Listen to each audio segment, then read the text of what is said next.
Now, caucuses are part of the complex U.S. presidential election process, and Iowa has a special place as it is the first state to hold a caucus in this year's race. In the next 2 minutes, we will try and break it down for you. A caucus simply is a grassroots gatherings of a particular political party. So it's different than a primary, which is more like a traditional election. Some U.S. states hold caucuses while some hold primaries, and the rest hold both primaries and caucuses for different parties.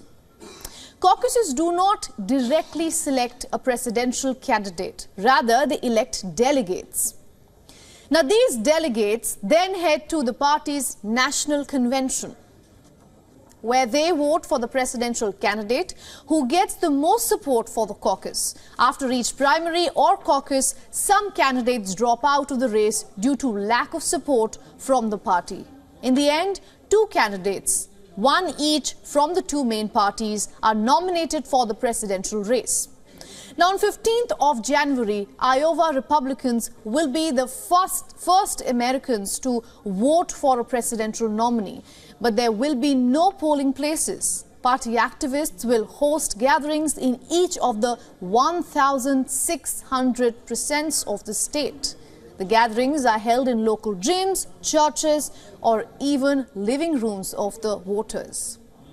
Then, representatives for the presidential candidates who will be present in each of the precincts in Iowa will speak one by one.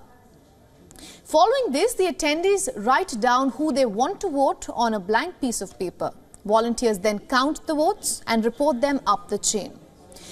While this is the process, in reality, not many people attend these caucuses. It's near impossible for office or college goers, or if one has to take care of their kids or pets.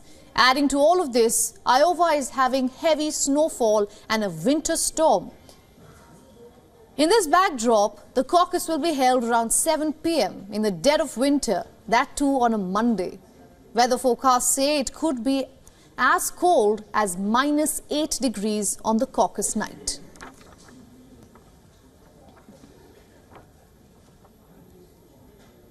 Now, for more on this, we are being joined by our correspondent Susan Tehrani from New York. Susan, thanks for joining us here on this broadcast. Now, over the years, we have seen that Iowa being inconsistent in predicting the race winner.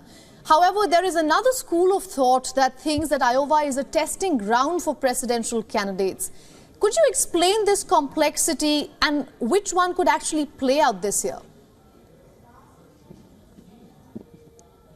Yeah, I wish I had that crystal ball about what would happen this year in Iowa. You're right. You know, when President Trump was running the first time, Ted Cruz won Iowa, but then President Trump went into the general elections. But for the most part, the past few decades, really, Iowa has been a testing ground for what would happen in the generals.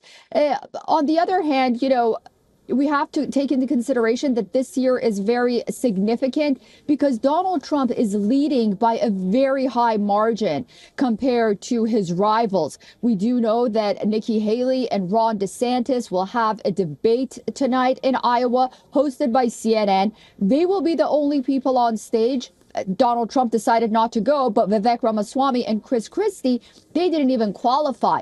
Donald Trump is going to have his own town hall on Fox News during the time that debate is happening. But the question remains, you know, if we're going to try to figure out what happens at Iowa, well, I mean, how much would there be a surprise when there is just like 20, 30 points difference between first and second place?